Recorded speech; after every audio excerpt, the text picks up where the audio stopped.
Cet enseignement est basé sur l'enregistrement d'un des enseignements de Lompa, le professeur d'Ajahn, lorsqu'Ajahn était en Thaïlande. Lompa est mort il y a 25 ans, mais lorsqu'il était vivant, il donnait des enseignements, et certains de ses étudiants faisaient des enregistrements cassettes de ses enseignements. Et cet épisode est basé sur l'un d'eux. C'est pas une copie exacte, il y a des explications supplémentaires, mais l'essence principale y est, et c'est à propos de la colère. Si on ne sait pas quelle est la cause de la souffrance et quelle est la cause du bonheur, on ne sera jamais capable de trouver aucun bonheur ni aucune sagesse. Car aussi longtemps que la cause de la souffrance est là, la souffrance est là. Aussi longtemps que l'on ne sait pas ce qu'est vraiment la cause de la souffrance, alors on ne peut pas l'enlever. Supposez que quelqu'un vous frappe sur la tête. À cet instant, quelqu'un vous frappe sur la tête. Alors, quelle est la cause de la souffrance? Vous souffrez. Et quelle est la cause si vous ne souffrez pas? C'est un exemple pour expliquer la souffrance de la colère. Personne ne peut nous rendre en colère. C'est vraiment important ce fait, que personne ne peut nous rendre en colère. On doit voir ça, qu'ils ont seulement la capacité de frapper notre tête, mais personne sur la terre ne peut créer la colère à l'intérieur de nous.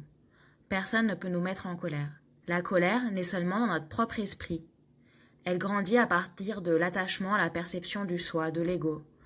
Pourquoi est-ce que vous m'avez fait ça à moi? Vous n'avez pas le droit de me faire ça à moi.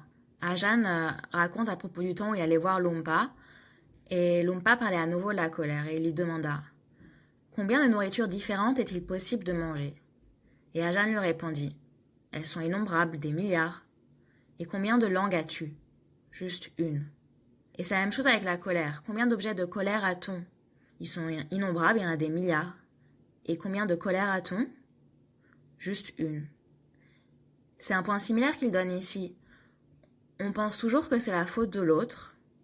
La colère qui grandit dans notre esprit va automatiquement blâmer l'extérieur, blâmer peu importe l'objet qui est là. Notre colère grandit à cause de cet objet, mais c'est pas le cas. Il y a tellement de milliards d'objets, mais il y a juste une colère qui naît à un seul endroit, qui est toujours dans notre propre esprit. Et la cause de ça n'est pas à l'extérieur, la cause est dans notre propre esprit aussi. Sans un attachement à la manière de voir derrière la colère, rien ne peut causer la colère. Sans un attachement à quelque chose, par exemple un attachement à trouver des fautes chez les autres, à trouver qui a tort ou raison, qui est injuste ou qui est juste. L'attachement que quelque chose devrait être de cette manière et ça n'a aucun droit d'être de l'autre manière. S'il n'y a pas d'attachement à ces manières de voir, il est impossible pour la colère de grandir. Et l'enseignement du Bouddha est à propos de cesser de rechercher des fautes chez les autres, disant qu'ils ont tort tandis que nous non. Et il continue en donnant l'exemple de Devadatta. Devadatta, pour ceux qui ne connaissent pas, est un moine qui était le cousin du Bouddha. Et il accusa le Bouddha, il le blâma de ne pas lui donner le travail d'être le Bouddha, d'être en charge des moines. Et parce que le Bouddha refusa de le mettre en charge de la sangha des moines, il développa une haine envers le Bouddha et il décida de le tuer. Il devint son plus grand ennemi. Et c'est un très bel exemple car cette mauvaise manière de voir de Devadatta a littéralement causé sa colère. Car de l'extérieur, il n'y avait pas de cause de colère. Il demandait quelque chose que le Bouddha ne pouvait pas lui donner. Comment est-ce qu'il aurait pu lui attribuer la confrérie du Bouddha? Comment est-ce qu'il aurait pu lui attribuer les qualités du Bouddha, sa bonté et son absence totale de haine? Chacune de ces qualités, il les avait travaillées et les avait développées par lui-même sur énormément de vies. Et même s'il avait théoriquement attribué la sangha à Devadatta, même s'il lui avait théoriquement attribué les qualités du Bouddha, ce qui voudrait dire d'avoir une absence complète de haine, Devadatta aurait toujours eu de la colère et il aurait toujours porté de la haine, exactement comme avant. Et c'est pour pointer que bonnes et mauvaises actions ne peuvent pas être attribuées à qui que ce soit ou forcées à qui que ce soit. Chaque individu doit les développer par lui-même, c'est la seule manière. Et ce point est vraiment important à comprendre. Sans cette ignorance et incompréhension sur comment sont les choses, il n'y a pas de raison d'accuser les autres sur pourquoi est-ce qu'on m'a traité de cette manière lorsqu'on se fait insulter ou qu'on se comporte mal envers nous. Ces autres personnes parlent leurs propres mots, utilisant leur propre langue, venant de leur propre esprit. Qu'est-ce qu'on peut faire? Est-ce qu'on veut coudre leur bouche dans leur esprit? Ce sont leurs actions, leur propre karma, leur propre souffrance qui se causent à eux-mêmes et par eux-mêmes. C'est comme avec Devadatta, il est né dans des conditions presque identiques au Bouddha, mais le Bouddha a suivi un chemin complètement différent du sien. Et bonne ou mauvaise qualité, ne peuvent pas être données ou transmises à qui que ce soit. Ça peut uniquement être fait par et pour soi-même. Il n'y a aucun besoin d'être comme Devadatta demandant l'autorité au Bouddha. Je mérite ça, j'ai le droit à ça. Le Bouddha était humble, mais en même temps, pour être le Bouddha, il avait le but le plus haut. S'il n'avait pas développé de telles qualités et une telle sagesse lui-même, comment est-ce qu'il aurait pu être le Bouddha? Donc ses propres qualités lui appartiennent à lui-même. Et la colère de Devadatta lui appartient à lui-même. La personne qui pense comme Devadatta, blâmant les autres et devenant en colère, est complètement aveuglée. Souvent, les gens deviennent en colère lorsque quelqu'un les réprimande pour quelque chose qu'ils ont mal fait. Non, j'avais pas tort, j'ai pas mal fait, tu comprends pas. Ou comment est-ce qu'ils peuvent me parler comme ça lorsqu'on leur parle durement, par exemple. Cette personne aussi est comme Devadatta.